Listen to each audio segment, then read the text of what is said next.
heterogéneo que se caracteriza porque hay una absorción descontrolada de hierro.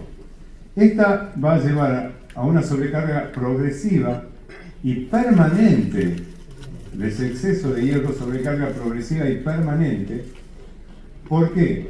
Porque no se puede eliminar, habíamos dicho, el exceso. Y esto comienza en este trastorno genético a partir del momento mismo del nacimiento.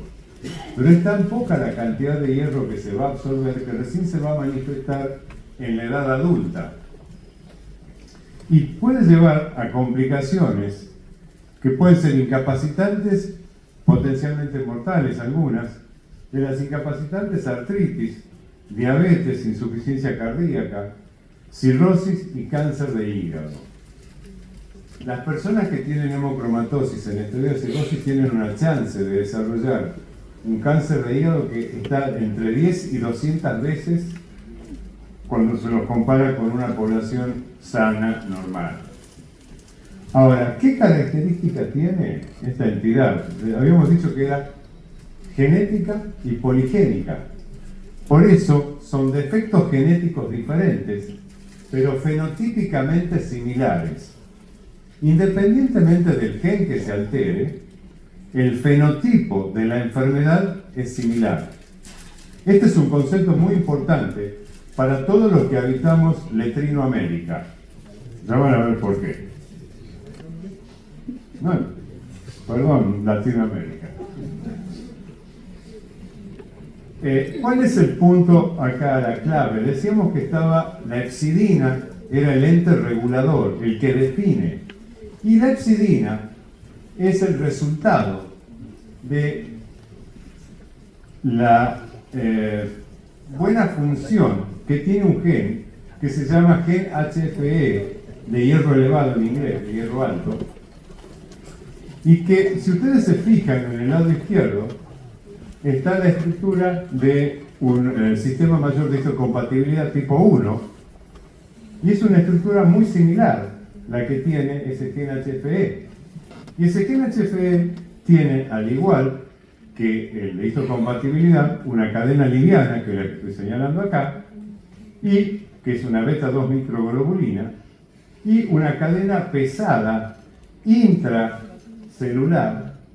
Y esa cadena, vemos que tiene una alfa-3, una alfa-2 y una alfa-1 microglobulina.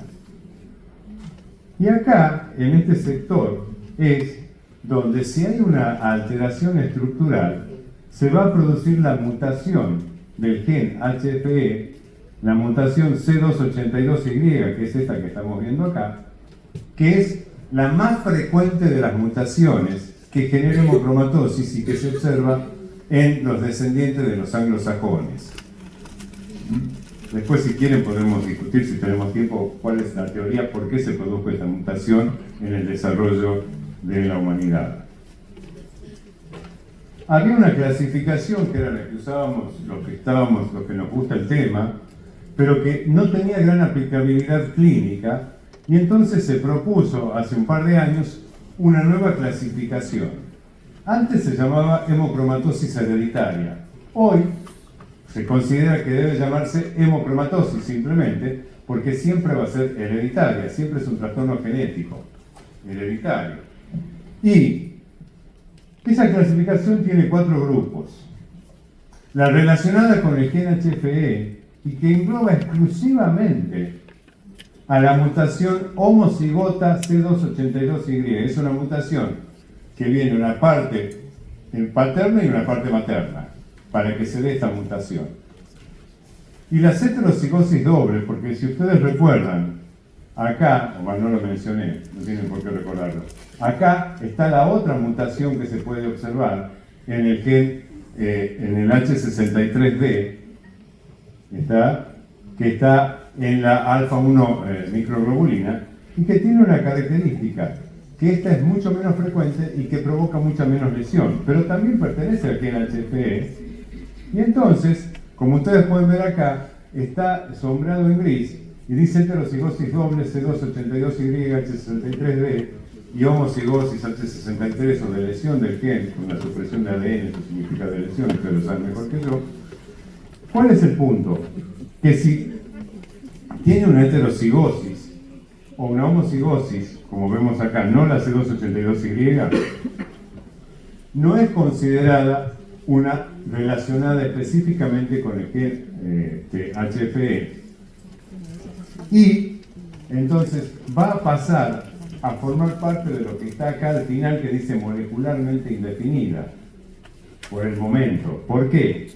Porque son variantes que no tienen gran capacidad para provocar un exceso, una gran sobrecarga de hierro, pero que en determinadas condiciones medioambientales, por ejemplo, síndrome metabólico, hepatitis C, alcoholismo, se produce una mayor absorción de hierro y esa conjugación puede llevar a una hemocromatosis, a una sobrecarga de hierro. Y en el medio tenemos otras que desde el punto de vista práctico, desde el punto de vista clínico no interesan mayormente, pero que van a empezar a tener jerarquía en el futuro con las nuevas técnicas diagnósticas en aquellos pacientes que no tengan la mutación. Porque ustedes saben que se estima que hay alrededor de 400 genes que intervienen en el metabolismo del hierro. Y estamos viendo ahí, vimos muy poquito recién. Cada vez cuesta más poder entender para nosotros que estamos en el tema el metabolismo del hierro, pero bueno, es lo que lo hace más apasionante. Entonces, conceptualmente recordemos, mutación C282Y. Esa es la que nos define si un paciente tiene hemocromatosis en presencia de sobrecarga de hierro, como ya vamos a ver. Desde el punto de vista clínico, el concepto es, ¿cuándo tengo que pensar yo frente a un paciente que me encuentro frente a una hemocromatosis? Que puede corresponder a una hemocromatosis. Fíjense acá, cuando la saturación de transferrina es igual o mayor de 45%, y cuando la ferritina sérica es mayor de 200 en mujeres y mayor de 300 en varones o en mujeres posmenopáusicas. ¿Por qué? Porque la mujer, como ustedes lo saben, pierde hierro. ¿Cuándo? Con la menstruación. Y pierde hierro además, en cantidad importante, comparativamente con esos 1 o 2 miligramos diarios que se pierden y que se renuevan diariamente en la normalidad. Pero la mujer pierde en la menstruación y pierde también o consume alrededor de 1/3 del hierro de depósito en el embarazo. Por lo tanto, la mujer está más protegida para esta enfermedad y va a aparecer más tardíamente. Y la mujer posmenopáusica, al no tener menstruación, no tener embarazo, tiene, valores desde el punto de vista del laboratorio similares al varón. Ese es el concepto más importante que tenemos que tener cuando pensamos en hemocromatosis, es decir, saturación y ferritina elevada. Y esa saturación y ferritina elevada se van a asociar cuando podamos con una resonancia magnética, una T2 estrella, que nos permite cuantificar exactamente la cantidad de hierro que tiene el hígado. Y si no tenemos resonancia magnética, tendremos que recurrir a una biopsia hepática si queremos confirmar la sobrecarga de hierro hepática. Decíamos que tenía que tener ausencia de una serie de factores, o sea, por lo menos considerarlo en la evaluación clínica: alcoholismo, hepatitis C, síndrome metabólico, esteatosis hepática, hemotransfusiones a repetición, y como ya vamos a ver en una de las diapositivas, el hierro intramuscular es otro factor que tenemos que considerar entre los diagnósticos diferenciales. Bueno, y ausencia de eritropoyesis inefectiva, por supuesto. Fíjense, la mutación C282Y, si un paciente tiene ferritina elevada, saturación de ferritina por encima de 45%, y tiene la mutación C282Y, tiene el diagnóstico de hemocromatosis. Pero no quiere decir necesariamente que tenga enfermedad, eso lo evaluaremos después, pero ya tiene criterios diagnósticos. Cuando se analiza en las poblaciones anglosajonas, en los descendientes de vikingos y celtas, fíjense el porcentaje de la prevalencia que tiene la mutación C282Y en este 94%, 93%, 91%. En Irlanda, por ejemplo, donde estuvieron mucho tiempo los vikingos y los celtas, la prevalencia de esta mutación en la población general está entre el 10 y el 12%. De hecho, hay toda una serie de trabajos que se está haciendo en Irlanda, en Inglaterra en general, para que a todo individuo que viva ahí, que tenga esta ascendencia, se le haga directamente el gen HFE. Si tiene la mutación C282Y, digamos, pasa a ser un paciente a ser estudiado de la forma que corresponde. Pero fíjense en la Argentina. Nosotros tenemos con Florencia seguidos más de 300 y tantos pacientes, todos confirmados con biopsia de hemocromatosis, o la gran mayoría de ellos, pero cuando analizamos en 276, que tiene todo el espectro del estudio, vemos que la prevalencia de la homocigosis C282Y es tan solo un 15%, lo cual es coincidente con esto que vemos de este otro lado.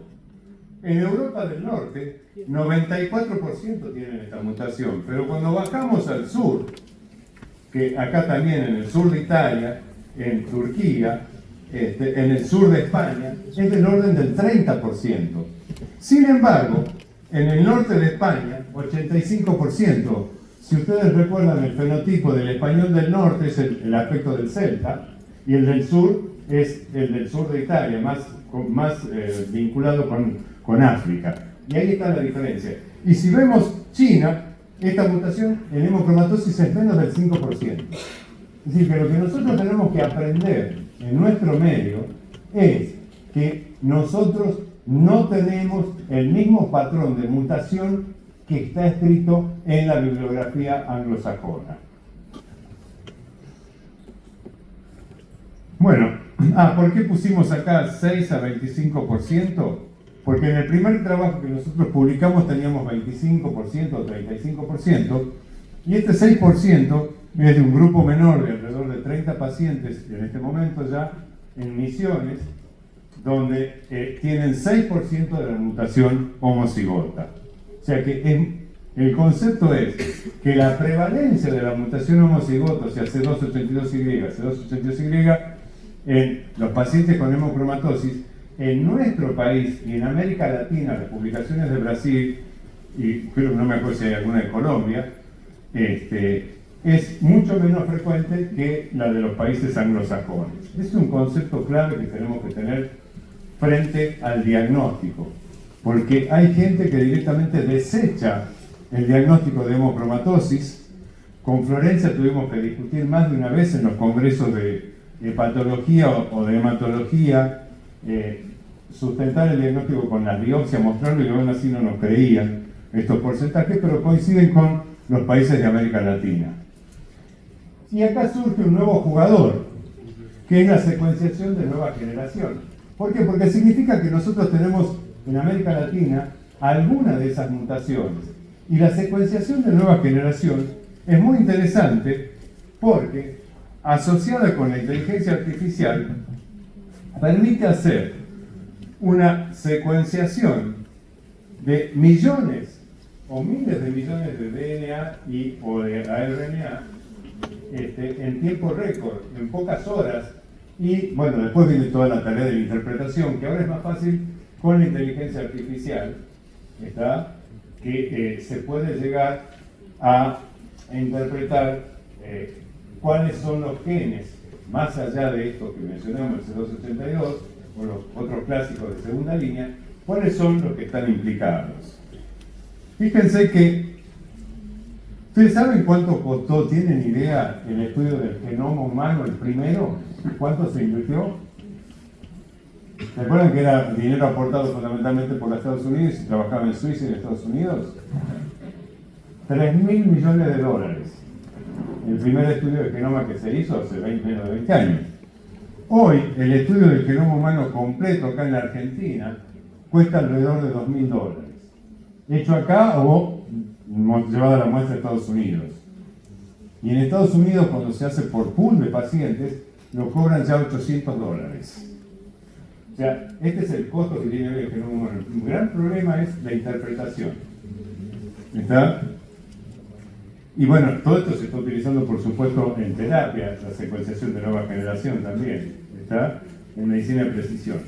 Y esto que les muestro acá que les mostramos acá, es un trabajo hecho con búsqueda de base de datos de NGS. Lo interesante es que encontraron más de 40 mutaciones que no estaban descritas, pero que estaban en la base de datos y que correspondían a mutaciones vinculables con sobrecarga de hierro, o sea que tenían impacto con el metabolismo del hierro. Y se sabe que hay más de 200 variantes ya detectadas vinculadas con esta alteración del metabolismo del hierro. Entonces, para nosotros es importante que podamos acceder en el futuro, porque cada vez viene bajando más el costo del estudio del genoma, para encontrar cuáles son las mutaciones en nuestra población en América Latina. Pero el concepto que tenemos que tener es esto que lo dicen las mismas guías europeas y lo decimos nosotros también en esta guía que hicimos, que la identificación de las variantes genéticas no es necesaria o suficiente para el diagnóstico de hemocromatosis en un individuo que presenta criterios fenotípicos. Es decir, ¿qué significa criterios fenotípicos? Que puede tener alguna de las manifestaciones de la enfermedad, pero que tiene sobrecarga de hierro, como habíamos dicho, saturación de transferrina mayor del 45%, ferritina mayor de 200 o 300 de acuerdo al sexo, y sobrecarga detectada por resonancia magnética o biopsia hepática. Entonces, el concepto que tenemos que tener presente cuando estamos frente a una sospecha de hemocromatosis es no olvidar que el hierro es un oligoelemento esencial para la vida, pero a su vez el exceso es tóxico. ¿Por qué? Porque va a catalizar reacciones que producen especies reactivas de oxígeno, que van a generar ferroptosis y que en definitiva va a ser tóxico no tan solo a nivel hepático, sino a nivel sistémico. Esto es lo que ocurre en hemocromatosis. Normalmente decíamos que ingresan a través del intestino 1 a 2 miligramos por día y aportan los alimentos entre 10 y 20. Una dieta occidental 10 a 20 miligramos por día, pero tan solo se absorben 1 a 2, que es lo que se pierde con la materia fecal y la perspiración. Pero quien tiene hemocromatosis que está fallando el sistema que regula el ingreso, puede tener un ingreso diario de 5 a 20 miligramos por día, y por eso después de 30 o 40 años empiezan recién a hacerse evidentes las lesiones, porque es muy lento la absorción. ¿Ya? Bueno, esto ya lo mencionamos. Simplemente recordar que el exceso de hierro en el organismo, en cualquier lugar, y fundamentalmente en el hígado, porque es el órgano donde mayor depósito hay cuando hay exceso, va a provocar actividad por estrés oxidativo, va a provocar ferroptosis, que también es un tipo de muerte celular generada por el hierro, ¿está? Y que se caracteriza esa ferroptosis porque no tan solo provoca muerte celular, sino que en el proceso genera un proceso inflamatorio con liberación de citoquinas. Con todo esto va a generar lipoperoxidación de las membranas celulares y de organelas, con disfunción mitocondrial, activación de la célula de Kupffer, alteración del retículo de Golgi y del retículo plasmático de Golgi, lesión del DNA. Todo esto va a llevar a activación de las células estrelladas, que es el fin común al que llegan todas las enfermedades hepáticas cuando evolucionan a la cirrosis. Y entonces, por un lado va a generar fibrogénesis, cirrosis y puede llevar al hepatocarcinoma. Pero no es necesario que el individuo llegue a la cirrosis. El estadio presirrótico se considera también por la alteración que produce en el DNA, que puede llegar a provocar el cáncer de hígado. ¿Está? De ahí que es importante la detección y el tratamiento precoz de esta enfermedad. Y estas son las manifestaciones. Astenia es una de las manifestaciones más características. Cuando los pacientes empiezan a hacer las sangrías, lo primero que llama la atención, que les llama la atención a ellos, y nosotros no lo mencionamos en la consulta a propósito, es de que desaparece la astenia, mejora la astenia. Y de hecho ya hay algunos pacientes que a lo largo del tiempo reaparecen en la consulta cuando se sienten con astenia y ellos solos vienen a pedir la evaluación y las sangrías. Bueno, todo el espectro. El otro dato que es interesante es las artralgias, fundamentalmente, ¿no es cierto?, un hallazgo característico de la condrocalcinosis que va a afectar a la articulación metacarpofalángica, la segunda y la tercera, y que cuando está presente, muchos autores sugieren de que significa que la enfermedad hepática ya está bien avanzada. De cualquier manera, estas manifestaciones articulares pueden ser las primeras en aparecer y aparecer incluso y progresar cuando el individuo está en mantenimiento sin haber llegado a la cirrosis. La hiperpigmentación, el hipogonadismo. Y otro dato interesante también es osteoporosis. Tenemos que recordar que siempre que hacemos diagnóstico de hemocromatosis, independientemente de la edad y el sexo, ir a buscar a ver si no hay osteoporosis con una densitometría, porque es mucho más frecuente que en la población general. De hecho, son mucho más frecuentes las fracturas, los reemplazos de caderas en individuos con hemocromatosis. Bueno, ¿cuáles son las fases de la enfermedad? Acá es algo interesante. ¿Por qué? Porque no todo individuo que tenga la mutación del gen va a tener la enfermedad. Tiene una baja penetrancia. Esto hace que tenga expresión bioquímica, o sea, el estadio 2, entre un 50 y 75%, que es saturación de ferritina y ferritina sérica. Después viene una fase de expresión clínica, donde todavía no hay daño de órgano blanco, a menos que se desarrolle una condrocalcinosis que es irreversible. Y entonces ya pasaría al estadio 4. Pero si tiene inflamación articular y astenia, todavía no hay daño de órgano blanco.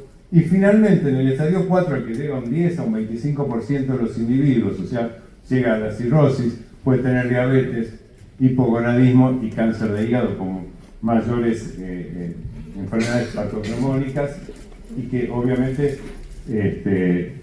la cirrosis puede revertir parcialmente, la diabetes puede revertir parcialmente, el hipogonadismo menos, bueno, y el hepatocarcinoma es cuando ya está muy avanzado y no.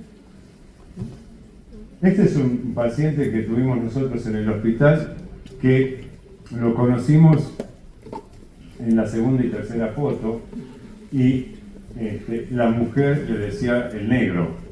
El negro, fíjense, le pedimos una foto de cuando se habían casado 10 años antes, y el negro no era un pálido, ¿está? Y no era que venía de la costa cuando sacó esta foto, ¿está? Es una manifestación muy llamativa, es la hiperpigmentación, ¿está? Que uno puede verla.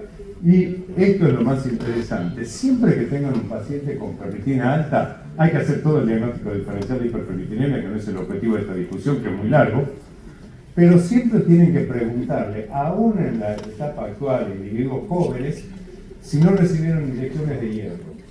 Hoy en día hay muchos hematólogos y muchos clínicos que siguen indicando hierro intramuscular. ¿Cuándo? Cuando están cansados. Era muy común, este era un paciente que era de la Selección Nacional de Básquet y que le inyectaban hierro cada 2 semanas, y entonces tenía lo que le llaman los hematólogos los tatuajes del hierro. Esta es la resonancia magnética, fíjense ahí el hierro, ¿está? Lo que él tenía. Y este paciente nunca se nos había ocurrido preguntarle, con este es con el que aprendimos, que siempre teníamos que preguntar, porque habíamos subestimado, le preguntamos si alguna vez había recibido hierro, nos dijo que no. Hasta que, bueno, una vez, cuando no bajaba la ferritina, a pesar de las sangrías reiteradas que le hacíamos, ahí le preguntamos en detalle, decimos que nos muestre y tenía esto.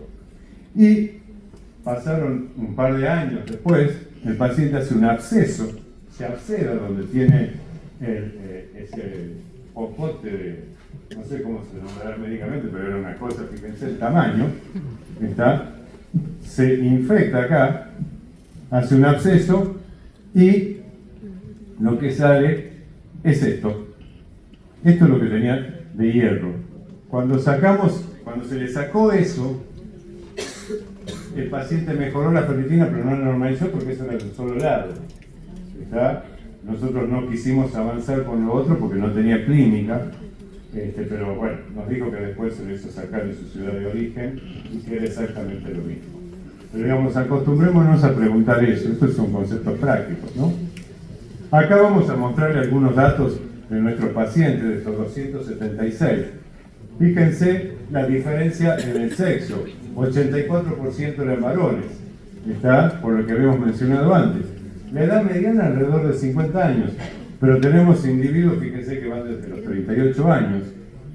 Motivo de consulta más frecuente, ALT elevada, esa ALT inexplicada, que no se sabe cuál es la causa, esa famosa transaminitis, y que uno, entre los criterios es, para hacer diagnóstico, todo paciente con hipertransaminasemia, uno de los estudios que uno debe hacer es el metabolismo del hierro. 35% ferritina elevada.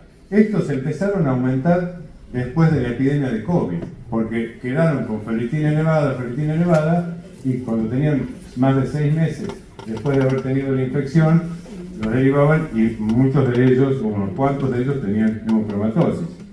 Por antecedentes familiares, el 20%, en estadio de cirrosis, menos del 2%, y otras causas, un 13%. Ahora bien, la ferritina, fíjense, entre 5.500 y 1.410. ¿Está? De todas maneras, tenemos pacientes que llegaron con ferritina más de 7.000. Así que, digamos, es un dato no menor. Y saturación de transferrina de 45 a 64. Pero en aquellos pacientes que tienen ferremia elevada, puede llegar al 100%. ¿Está? Bueno, manifestaciones articulares el 15%, pero diabetes un 30%. ¿Por qué? Porque tenemos que acostumbrarnos a la importante prevalencia que tiene el síndrome metabólico. Entonces vamos a ver el individuo con sobrepeso, con manifestación del síndrome metabólico, de lo cual está obviamente la alteración de la glucosa, que también tiene hemocromatosis y que no es el paciente ese de la famosa triada que aprendimos, hiperpigmentación, diabetes y cirrosis. Cada vez se ven menos los pacientes que tienen estos 3 elementos. ¿Está? Alteraciones de la libido, 21%, que la mayoría la niega en las primeras consultas. ¿Está? Manifestaciones cutáneas, o sea que el paciente tiene esa hiperpigmentación, un 30%. O sea, tenemos que mirarlo al paciente. Bueno, después hicimos algunas cosas, por ejemplo, evaluar la función cardíaca de los pacientes con un ecodoppler, con el SPECT tracking, y vimos que tenían una deformación radial precoz, aunque no tenían sobrecarga de hierro cardíaco, aunque no tenían en el ecocardiograma Doppler convencional alteraciones, estos pacientes ya tenían deformación radial, del strain radial. Y eran alteraciones tanto a nivel auricular como ventricular, ¿no? ¿Está?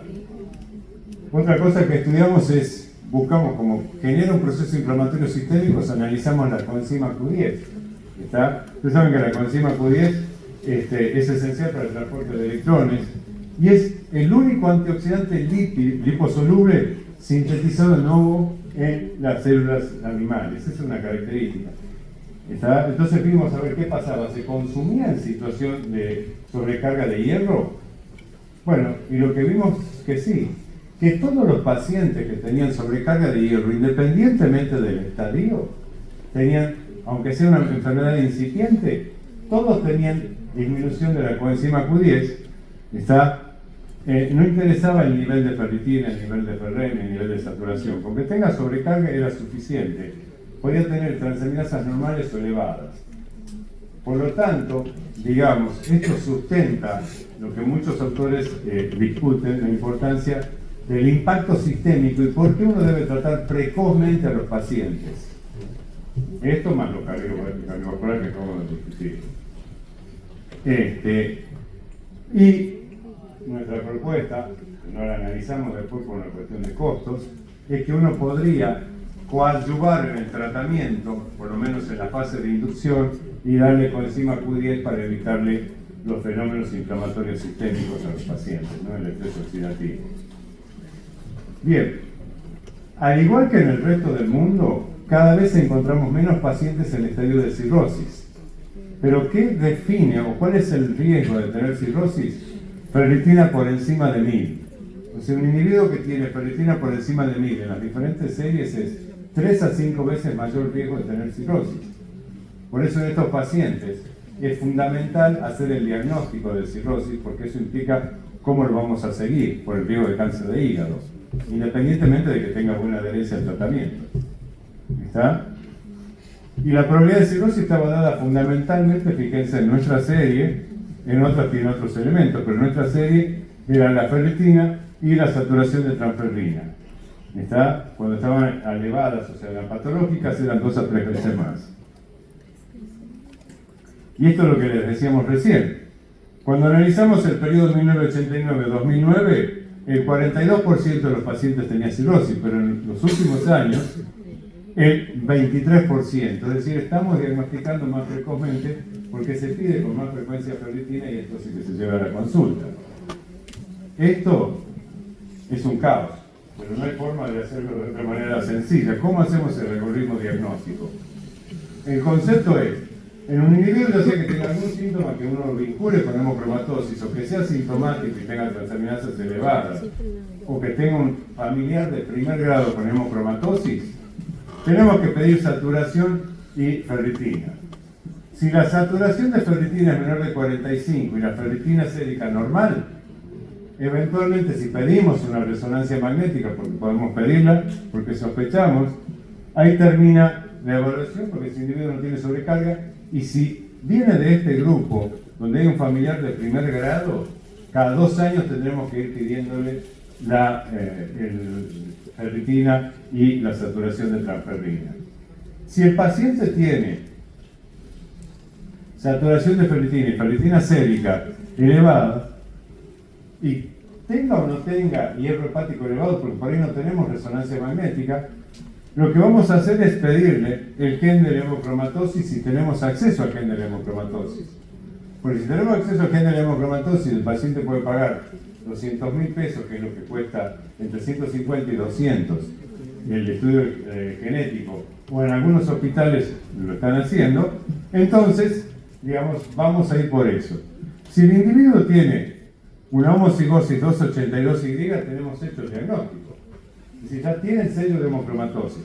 Ahora tenemos que definir si ese individuo tiene cirrosis o no tiene cirrosis. ¿Cómo lo podemos hacer? Si tiene ferritina mayor de 1000, habíamos dicho que era un factor de riesgo de cirrosis, transaminasas elevadas o plaquetas menor de 200.000, ese individuo tiene altísimas chances de tener cirrosis, entre un 70 y un 80%, y es necesario hacer una biopsia para documentarlo, porque es clave para el seguimiento, no para este momento, sino para el seguimiento.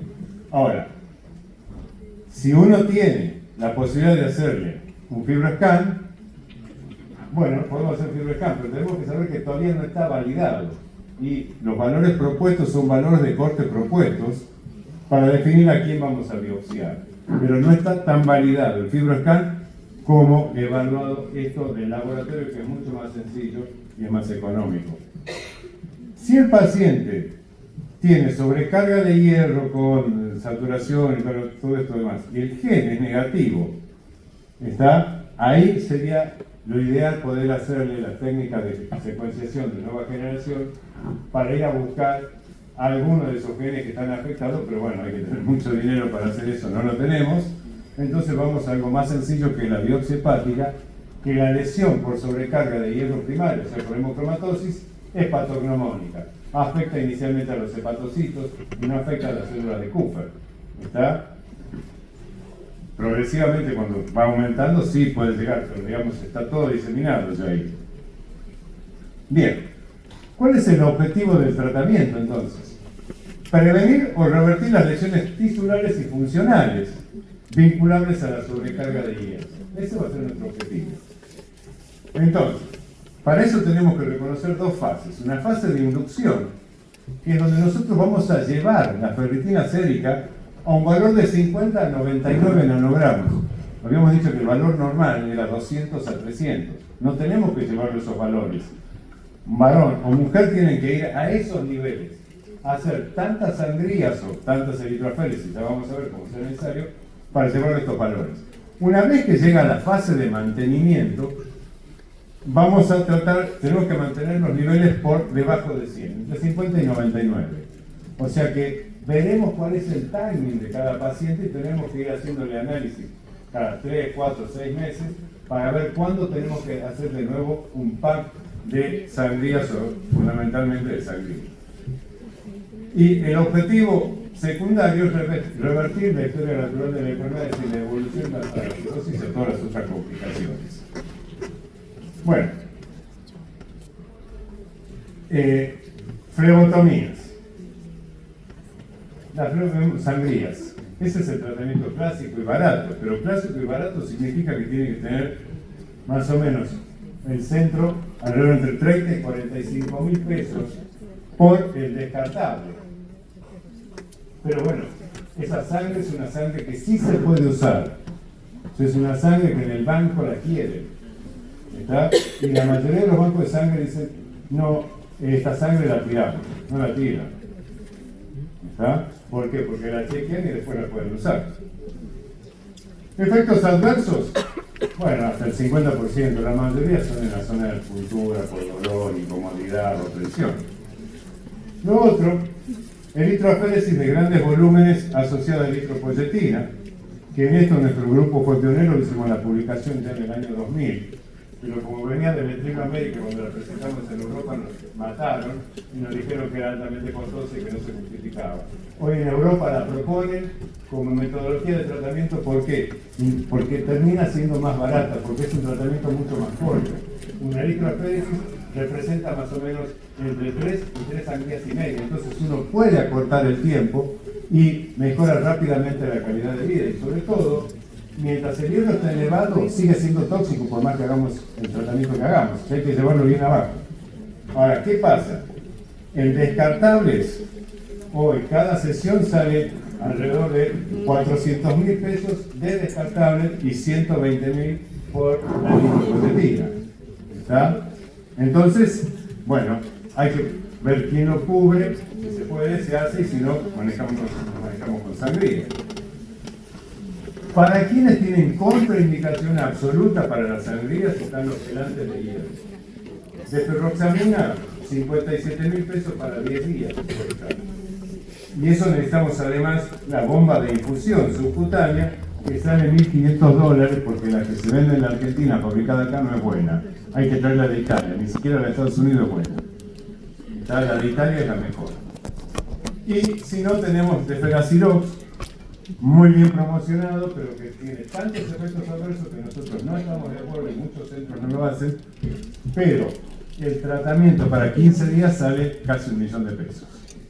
Así que, entonces gana la fleboterapia porque es accesible a todo el mundo. Esto es la eritroaféresis de grandes volúmenes. El concepto es que se sacan más o menos 850 mililitros de glóbulos rojos y se devuelve todo el plasma que lo acompaña. Esto es lo que permite, ¿no es cierto? Porque cada sangría son más o menos 200 mililitros de glóbulos rojos, o 200 miligramos. Y en cada uno de estos sacamos más o menos 850 o 700 miligramos. Esa es la ventaja de la eritroaféresis. Es un procedimiento que lleva más tiempo, alrededor de 2 horas, y el costo son los descartables, obviamente. Y hay medicamentos que ya están en fase preclínica, fundamentalmente los análogos de epsilina o mini-epsilina, que sería una terapia de reemplazo y que, digamos, equivaldría a lo que es la epsilina, se llama mini-epsilina.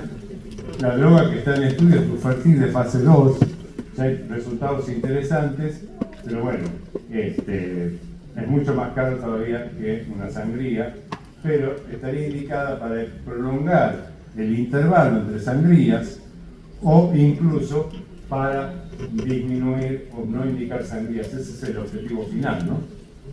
Esa es la que más avanzada está. ¿Cuál es el impacto del tratamiento? Si un paciente tiene una fibrosis de 0 a 2 y es adherente al tratamiento, tiene una expectativa de vida similar a la población general. De hecho, un trabajo interesante hecho en la Bretaña francesa muestra que los pacientes que tenían F0, F2, con 25 años de seguimiento adherente al tratamiento, tienen una expectativa de vida mayor de 5 años que la población general. Fundamentalmente porque como son chequeados periódicamente se detectan enfermedades que por ahí nosotros no se detectan. Pero digamos que esa posibilidad existe. Y los pacientes que tienen cirrosis también pueden retrogradar la lesión, pero lo mismo tienen que seguir haciéndose el chequeo para el diagnóstico precoz del hepatocarcinoma semestralmente. Entonces, ya para concluir, recordemos que es una enfermedad sistémica. ¿Afecta fundamentalmente al hígado? Sí, pero puede producir compromisos en otros órganos, aún ya en estadios iniciales, como decíamos, con la artritis. En nuestro medio, recordemos que la prevalencia de los genes de hemocromatosis es mucho menor a la descrita en los anglosajones y, si no está presente, no invalida el diagnóstico porque el diagnóstico es fenotípico. Y la utilidad que va a tener la secuenciación por NGS en el estudio del genoma o de exomas completos para buscar nuevos genes vinculados en nuestra región. Hoy un estudio de exoma cuesta $800, el genoma completo 2.000, pero hace 3 años un NGS, o en época de la pandemia, un estudio de NGS valía 5.000 y 7.000, o sea que esto viene bajando. ¿Está?